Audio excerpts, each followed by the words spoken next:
하나님의 말씀은 데살로니가전서 5장입니다. 데살로니가전서 5장 16절로 18절 말씀, 저희들이 너무나 잘 아는 말씀입니다. 16절로 18절 말씀 다 함께 한 목소리로 우리 읽도록 하겠습니다. 준비되셨죠? 시작. 항상 기뻐하라, 쉬지 말고 기도하라, 범사에 감사하라. 이는 그리스도 예수 안에서 너희를 향하신 하나님의 뜻이니라. 아멘. 제가 데살로니가 전서를 몇 차례 지금 말씀을 전하고 있는데, 다음 주에도 데살로니가 전서 5장 뒷부분을 말씀을 전하고자 합니다. 우리 성도 여러분들의 기도와 또 격려 덕분에 한 주간 쉼을 잘 누리고 돌아왔습니다. 감사를 드립니다.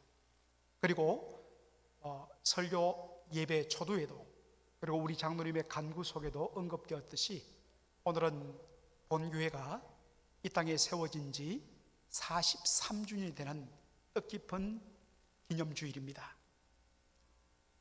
우리 교회의 요람을 보면 여러분, 교회의 약사 부문에 처음 이렇게 시작됐죠. 1977년 8월 14일 김상묵 목사 및 정규 장로회 63명의 성도들이 이곳에서, 정말 어떤 면에서는 한 곳에서 교회가 세워지고 새빵살이 하다가 또 그 교회를 건물을 사서 거기서 계속 예배드리는 경우가 참 특이한데, 저희 교회가 그렇습니다. 이곳에서 8월 14일 날 첫 예배를 드리고 8월 21일에 맥클린 한인 장로교회라 그렇게 이름을 정하고, 그리고 1977년 9월 18일 바로 이 주간에 맥클린 한인 장로교회 창립 예배를 드리다, 이렇게 되었습니다. 그때 동참했던 20대 초반의 청년이 시무장로님이 되고 시무권사님이 되었습니다. 그때 정말 부모님과 함께 예배드렸던 10대 중반의 1.5세 청소년이 정말 이 교회를 지키는 시무장로님이 되셨습니다. 참 얼마나 참 복된 일인지 몰라요. 팬데믹 때문에 정말 온 성도들이 함께 부흥회도 하고 은혜도 받으면서 그렇게 축제를 가지는, 잔치를 가지는 그런 일이 예년에 지속되었는데, 그렇게 하지 못한 것이 너무 안타깝지만, 그래도 하나님께서 지켜주시고 인도하여 주시고 여기까지 오게 하여 주심을 감사하고, 또 앞으로도 하나님의 은혜 가운데 이 교회가 주의 복음을 위하여 굳건히 서갈 줄을 믿습니다. 오늘 본문 데살로니가 전서 5장 16절로 17절, 오늘 저는 설교 제목을 앞부분을 따서 항상 쉬지 말고 범사에 라는 제목으로 달았습니다. 데살로니가전서 5장 16절로 18절은 거의 대부분의 성도들이 다 암송할 수 있는 그런 구절입니다. 한번 여러분들 구절 한번 띄워주시기 바랍니다만, 그래도 우리 한번 하나님 한번 암송을 한번 해보죠. 한번 다 같이 해볼까요? 시작. 항상 기뻐하라, 쉬지 말고 기도하라, 범사에 감사하라. 이는 그리스도 예수 안에서 너희를 향하신 하나님의 뜻이니라. 뒷부분은 조금 헷갈려도 항상 기뻐하라, 쉬지 말고 기도하라, 범사에 감사하라. 정말 이것 모르는 분이 없습니다. 너무나 쉽고 입에 착착 감기고 다 암송할 정도로 우리에게 참 읽을 때마다 감동이 되는 이 말씀, 너무나 쉽게 다가오는 말씀, 당연하게 여기지는 말씀인데, 그럴수록 우리가 그 속에 담긴 의미를 놓치고 때로는 오해하는 경우도 많다는 것입니다. 바로 이 본문이 그렇습니다. 항상 기뻐하라, 항상 기뻐하라. 많은 분들은 좀 더 설명드리겠습니다만, 기쁨의 반대를 슬픔으로 생각해서 예수 믿는 사람들은 슬퍼하면 안 된다. 언제나 웃고 언제나 얼굴에 기쁨 가득한 미소를 품고 있어야 된다. 이게 크리스천의 마크다. 이렇게 주장합니다. 일견 옳습니다. 쉬지 말고 기도하라. 기도의 시간을 길게 잡고 그 시간 동안 집중적으로 쉬지 않고 하나님 앞에 매달리고 기도하는 것, 그렇게 오해하기도 합니다. 여러분, 아이합이라고 있죠. 예, 여러분 동네의 주변에 있는 아이합, 그것은 인터내셔널 하우스 오브 팬케이크, 미국의 아주 대중적인 그런 식당이죠. 그것을 말하는 것이 아니라 앞자를 따서 인터내셔널 하우스 오브 프레이어, 국제 기도의 집이라고 캔자스 시티 미조리에 있는 유명한 단체죠. 한동안 기도 운동 때문에 수많은 사람들이 여기에 몰려가기도 했지만 사실은 신학적으로 굉장한 많은 문제를 갖고 있는 단체이기도 합니다. 여기에서는 왜 유명해졌느냐? 쉬지 말고 기도하라는 말씀에 순종해서 1년 365일 하루 24시간 끊이지 않고 기도 집회가 계속적으로 이어지는 것으로 유명해졌습니다. 많은 분들은 쉬지 말고 기도하라는 것을 그렇게 생각하기도 합니다. 범사에 감사하라. 어떤 상황에도 무조건 감사해야지 하나님께서 우리의 상황을 바꿔주시고 축복하신다. 여러분, 이렇게 이해하는 부분 속에는 일면 옳은 부분도 있습니다만 사실은 그 속에 담고 있는 보다 깊은 바울이, 그리고 하나님께서 바울을 통하여서 이 말씀을 주셨던 원래 의도와 의미와 많이 거리가 먼 부분을 우리가 발견하게 됩니다.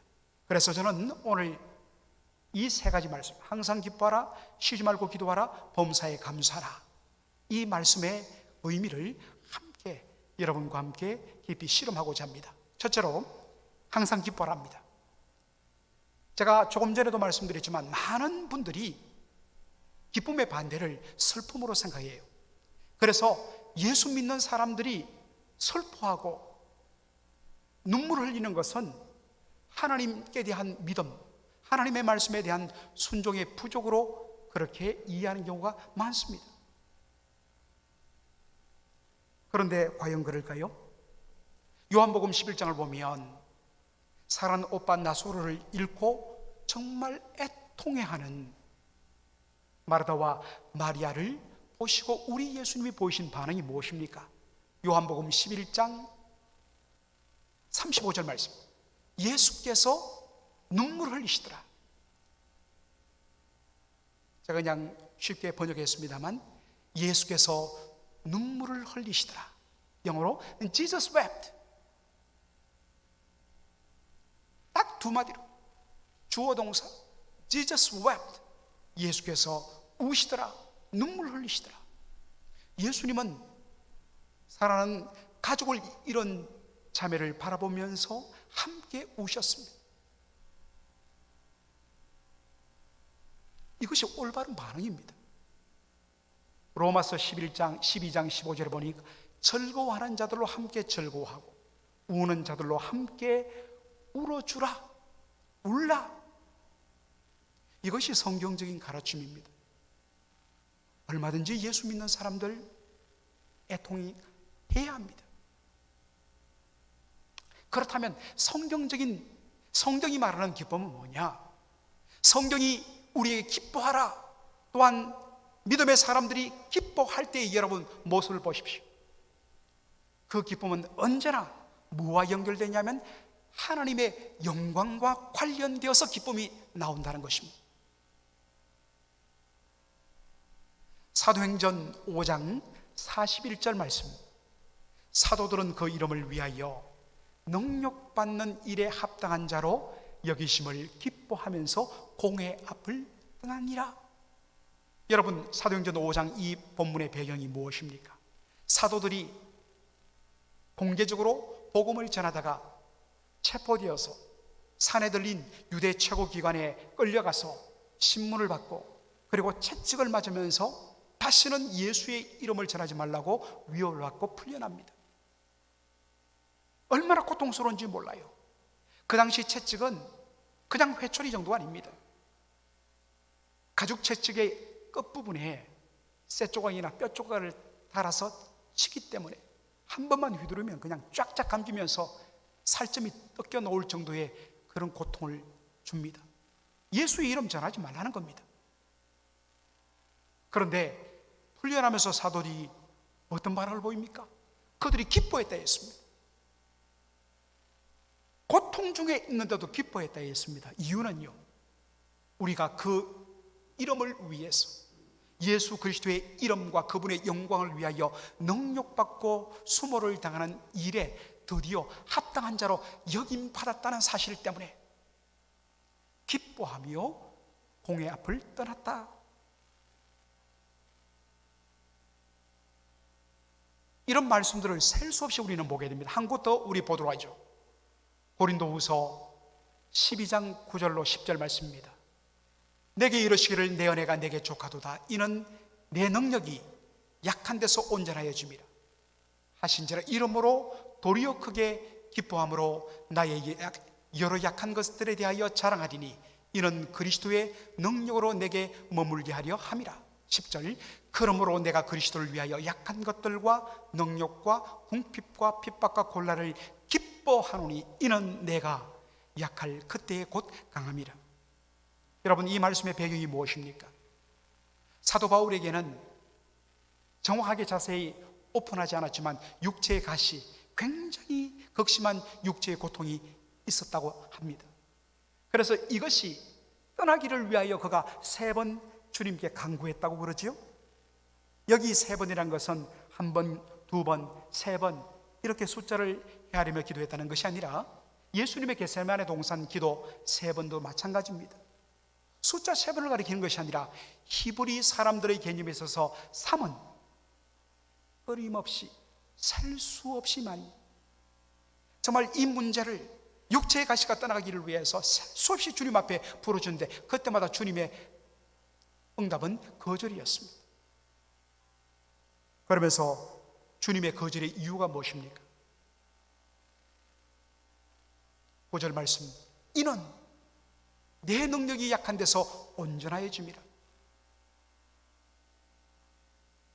하나님의 능력이 바울의 약함 때문에 더 온전하게 드러난다는 것입니다.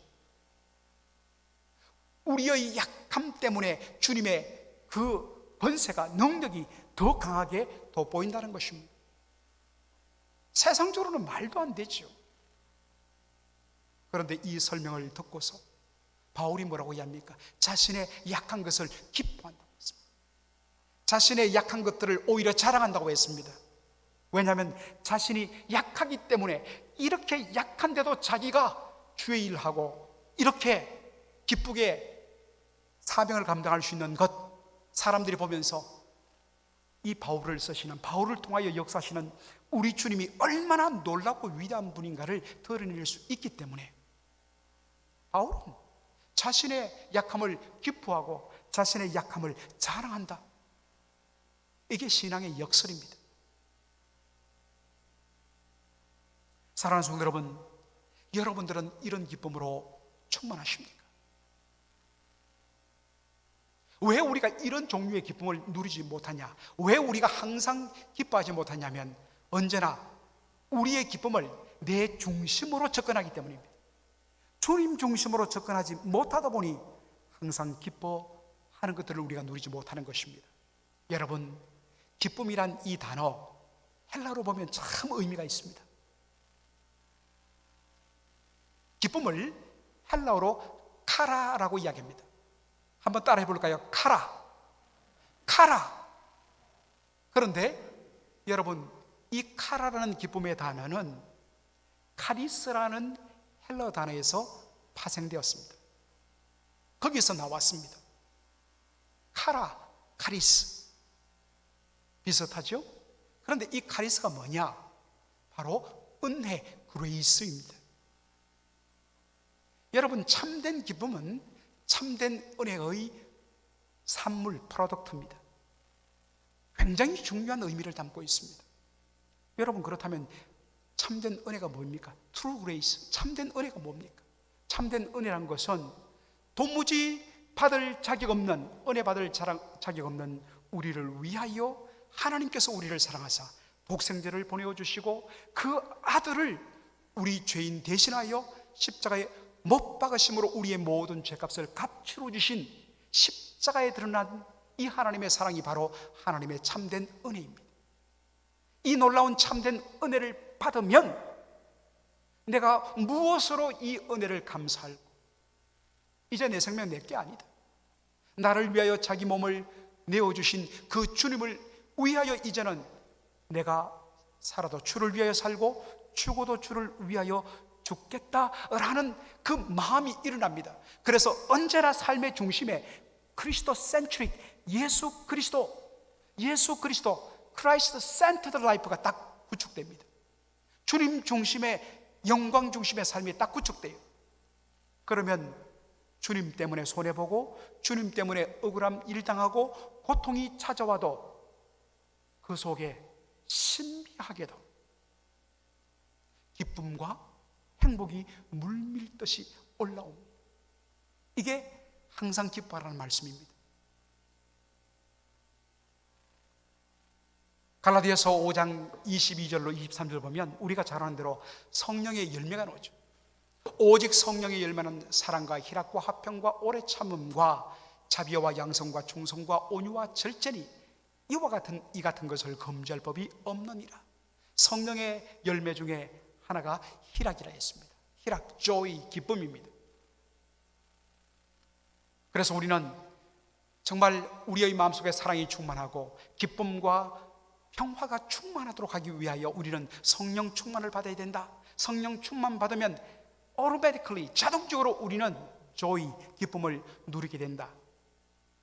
이렇게 기계적으로 이해하는 분들이 있습니다. 그런데 그렇지 않다는 것입니다. 왜 성령 충만을 받으면 우리가 희락, 기뻐할 수밖에 없는가? 그것은 성령이 어떤 영인가 하는 것입니다. 성령님은 The Spirit of Christ, 그리스도의 영이십니다. 고린도전서 12장 3절 보면 성령은 어떤 분이신가? 성령은 예수 그리스도를 주라 신케 하시는 영이라 했습니다. 예수 그리스도, 그분이 우리의 주님이시며 그분이 우리의 왕이시며 그분이 우리의 모든 사버런티, 주권을 가지신 분. 그래서 그 주님의 주권과 주님의 말씀의 다스림에 온전히 머리 대신 주님 앞에 무릎 꿇어 주여 저는 주님의 종입니다, 주를 위하여 존재합니다 라고 고백하게 만드시는 분이 누구냐? 성령님이세요. 바로 이 성령으로 충만할 때에, 그래서 우리의 삶이 그리스도의 주권에 사로잡히고 그리스도의 영광이 나의 삶의 전부가 되는 초점이 그리스도로 맞춰질 때에 우리는 항상 기뻐할 수 있는 것입니다. 여러분 오해 마십시오. 성령 받으면 automatically 우리가 기뻐하는 것 아닙니다. 성령 받으면, 성령으로 온전히 채워지면 우리의 눈길은 주님이신 그리스도에게 맞춰지게 되어 있습니다. 여러분, 그런 의미에 여러분은 성령이 충만하십니다.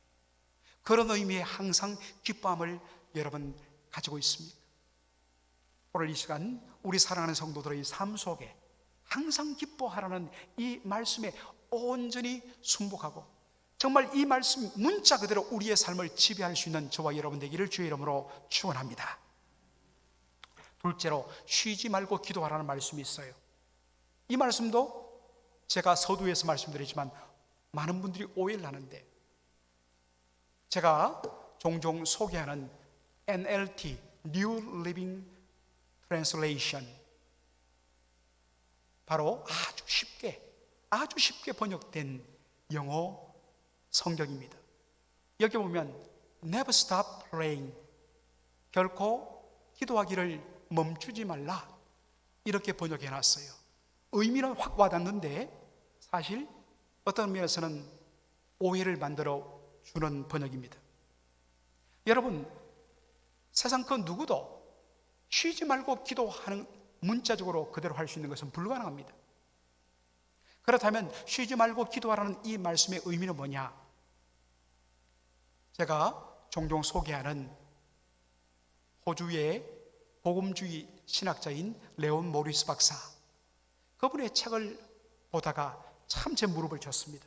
이분이 뭐라고 이야기하면, 이 말씀은 기도의 본질을 가리키는 것이다. 기도의 본질이 뭐냐? 기도의 본질은 하나님에 대한 전적인 의지와 신뢰다.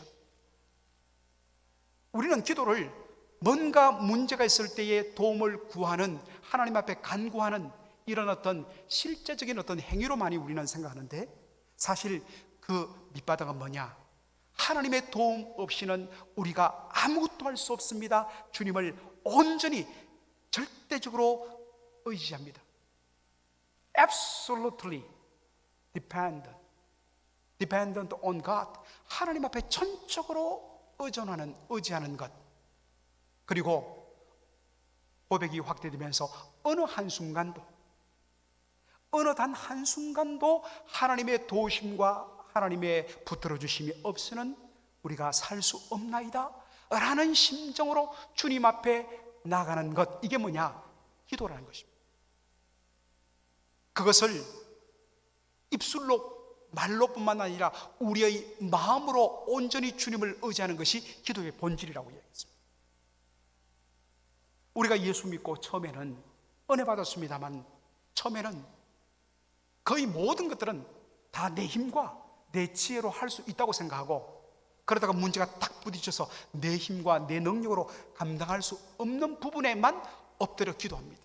주님, 이것은 주님이 도와주십시오. 그런데 신앙생활을 한 해, 두 해 오래 하면서 하나님의 은혜 가운데 점점 깊어지면서 우리가 고백하는 건 뭡니까? 그 어느 것도 내 힘으로 할 수 있는 것은 하나도 없다. 이걸 인정하고 고백하게 된다는 것입니다. 찬송가 342장 후렴 가사가 뭡니까? 세월 지나 갈수록 의지하는 것 뿐일세. 아무 일을 만나도 예수 의지합니다. 세월 지나갈수록 의지할 것 뿐일세.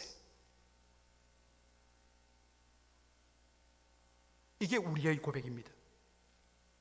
하나님의 전적인 도움 없이는 단 한 걸음도 우리의 삶을 앞으로 나갈 수 없나이다.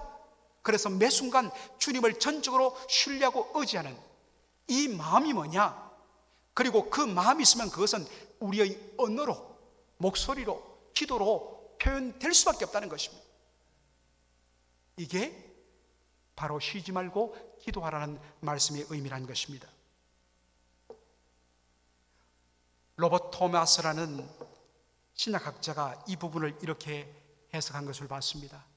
우리의 일상적인 정말 잡다한 그런 일을 우리는 살아갈 수밖에 없고 거기에 몰두될 수밖에 없지만, 그러나 그러한 일상의 삶 속에서도 우리의 마음을 언제나 끌어올려 하나님께로 올려놓으면서 살아가는 이 모든 것이 뭐냐? 쉬지 말고 기도하라는 말씀의 순종이다 했습니다.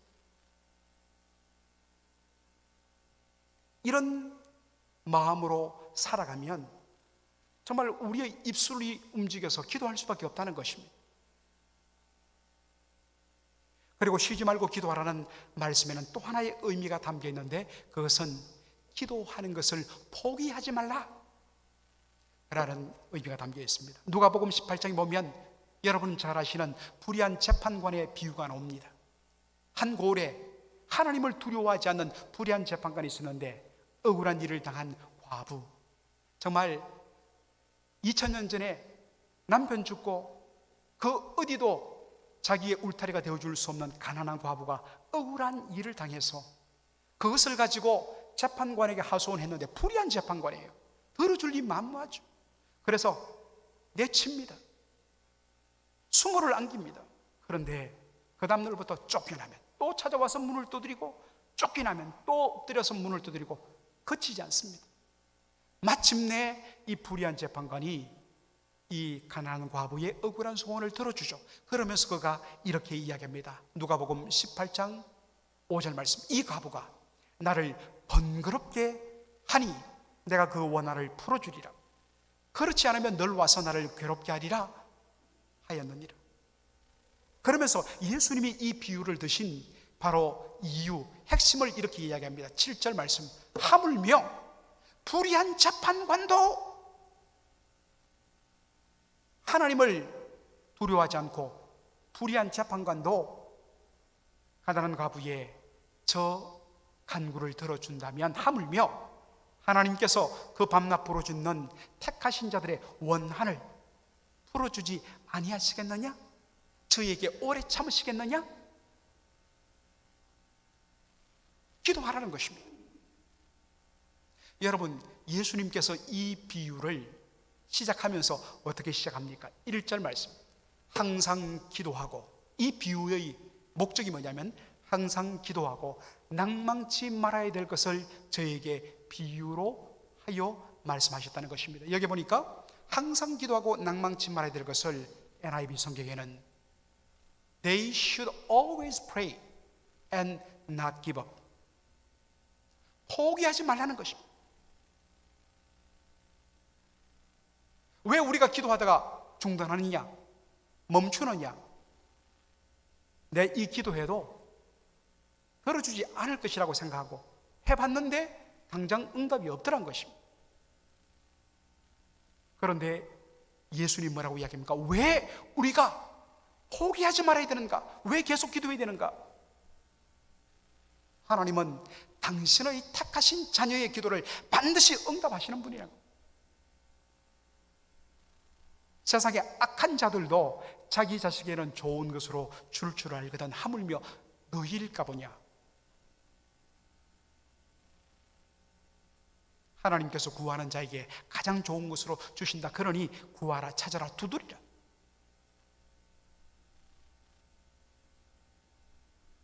사랑하는 성도 여러분 기도하다가 지쳐갖고 낭망이 되어서 포기하고 중단해버린 기도가 있습니까? 다시 붙여보십시오. 얼마 남지 않았습니다. 하나님 반드시 응답해 주십니다. 기도하시기 바랍니다. 마지막으로 세 번째, 범사에 감사라. 여러분, 사실 저도 이 중학교, 고등학교 때는 이 범사라는 단어가 와닿질 않았어요. 왜냐하면 한자로 되어 있기 때문에. 그러니까 나중에 보니까 의미가 다 오더라고요. 이 범자, 무릇 범자입니다. 일사자, 무릇 모든 일. 그런데 참 영어 성경이 잘 번역했습니다. In all circumstances, 모든 환경과 상황 속에서 give thanks to God, 하나님께 감사를 드리라는 것입니다. 범사에 감사하라. 여기 all circumstances, 모든 상황이란 것은 우리에게 있는 좋은 환경뿐만 아니라 우리가 예상치도 못하고 원하지도 않았던 너무나도 어렵고 힘든 그런 상황까지도 다 포함하는 all circumstances입니다. 왜 감사해야 되느냐? 바로 우리 하나님 때문입니다. 이 상황이 우연히 생기거나 지멋대로 그냥 가는 게 아닙니다. 온 세상을 통치하며 다스리시는 하나님의 섭리의 손길 아래서 있다는 것입니다. 그래서 우리가 잘 아는 로마서 8장 28절에 이렇게 말씀하죠. 우리 다 함께 한번 읽어보겠습니다. 시작. 우리가 알거니와 하나님을 사랑하는 자 곧 그 뜻대로 부르심을 입은 자들에게는 모든 것이 합력하여 선을 이루느니라. 여기에 모든 것도 마찬가지입니다. 좋은 것뿐만 아니라 나쁜 것, 힘든 것, 어려운 상황입니다. 그런데 이것이 우리 하나님의 손에 붙들리면 하나님의 사람을 위하여, 하나님이 사랑하시는 자들을 위하여 오히려 선을 이루는데 쓰임받는 도구가 된다는 것입니다. 우리 하나님의 능력이죠. 어떻게 현실적으로는 이것이 우리를 망치고 해치고 넘어뜨리고 피폐하게 만들 수밖에 없는 현실인데, 능력이 주님께서 이것을 붙들어서 오히려 성도를 축복하고 성도를 세워주고 성도를 더 복되게 하는 거룩한 수단으로 바꾸시는 우리 하나님의 능력, 그것을 믿기에 give thanks in all circumstances, 어떠한 상황 속에서도 우리는 감사해야 된다는 것입니다.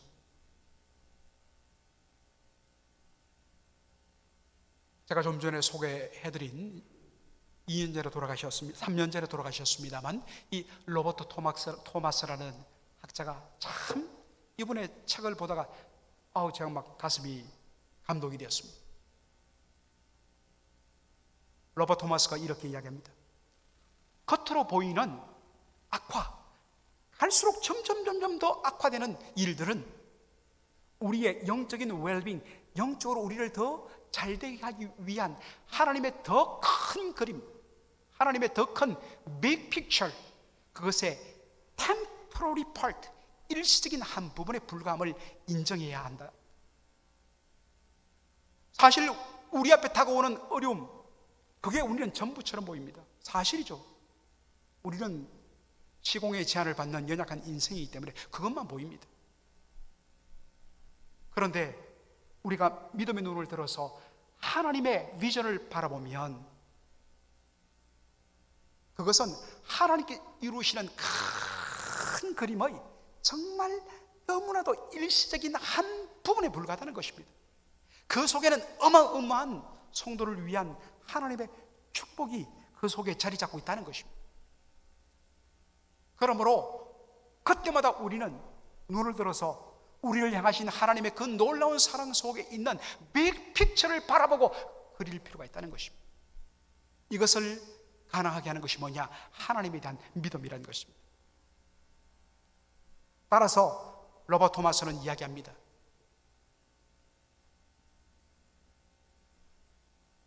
바로 감사는 믿음으로부터 비롯된다. 그래서 왜 우리가 범사에 감사하지 못하느냐? 결국 그것은 우리의 불신앙 때문이다. 그렇게 주장하는 것을 보면 얼마나 참 도전이 되는지. 여러분, 우리를 향하신 하나님의 그 큰 그림, 우리를 복주시는 하나님의 그 놀라운 큰 그림, 그 앞부분에 있는 너무나도 일시적인 한 부분 때문에 그 속에 담겨있는 어마어마한 복들을 우리는 다 놓치는 어리석음을 보면서는 안 된다는 것입니다. 마지막으로 왜 우리가 이렇게 살아야 하는가? 데살로니가전서 5장 18절 하반절이 그 이유를 우리에게 설명합니다. 왜 그렇게 살아야 되느냐? 이는 그리스도 예수 안에서 너를 향하신 하나님의 뜻이니라. 어떤 분들은 여기에 for this, 왜냐하면 이것은 했을 때 this 단순히니까 제일 마지막에 있는 감사만으로 이해하는 분들도 있습니다. 그러나 기뻐하고 기도하고 감사한 것, 이거 세 개가 한 묶음이라는 것입니다. 한 세트란 것입니다. 유니티란 것입니다. belong together, 서로에 함께 속해 있다는 것입니다. 그래서 의도적으로 this 단수를 썼습니다. 이 세 가지는 그리스도 예수 안에서 너희를 향하신 하나님의 뜻이니라. 우리 한글 번역에는 이렇게 되어 있습니다만 영어 성경을 보면 의미가 좀 달라져요. For this, 왜냐하면 이것은, 이 세 가지는 하나님의 뜻인데 누구를 향한 하나님의 뜻이냐? For you in Christ Jesus, 예수 그리스도 안에 있는 너희를 향한 하나님의 뜻이라는 것입니다. 너희가 지금 누구 안에 있느냐? 예수 그리스도 안에 있다. 예수 안에 있다는 것은 예수님과 유나이티드, 연합되어 있다는 뜻이고, 예수님 안에서 우리가 새로운 피조물 되었다는 것입니다. 예수 그리스도 안에서 새로운 존재, 새로운 사람, 새로운 피조물 된 우리를 향하신 하나님의 뜻이란 것입니다. 하나님의 뜻, 델레메라는 이 헬러를 문자 그대로 will, 의지, 뜻도 되고, 그리고 desire, 그리고 wish, 하나님의 바람과 하나님의 소원이란 뜻으로 우리가 이해할 수 있습니다. 사실 여기에서는 하나님의 뜻, 의지보다는 하나님의 소원, 하나님의 소원으로 이해하는 것이 좋습니다. 하나님께서는 예수 그리스도 안에서 새로운 피조물 된 우리를 향한 거룩한 소원을 가지십니다. 그것은 우리가 새로운 피조물답게 살아가는 것입니다. 새로운 피조물의 새로운 삶은 뭐냐? 삶이 바뀌었습니다. 자기 중심에서 하나님 중심, 하나님 영광을 추구하는 삶으로 바뀌었습니다.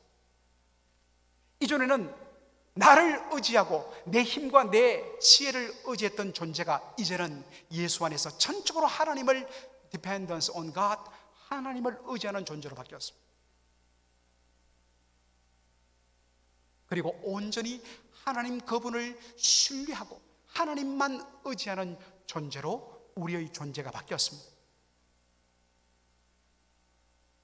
하나님의 영광을 바라볼 때에 우리 안에는 하나님 그분 한 분만으로 인한 기쁨이 충만하고 하나님을 전적으로 신뢰하기 때문에 우리에게는 온전히 하나님만을 인정하면서 그 속에서 하나님을 의지하는 기도가 나오게 되고, 그리고 우리의 삶을 책임지시는 하나님의 섭리에 대한 확신과 믿음 때문에 우리는 감사하는 존재로 우리는 그러한 삶을 살 수 있다는 것입니다.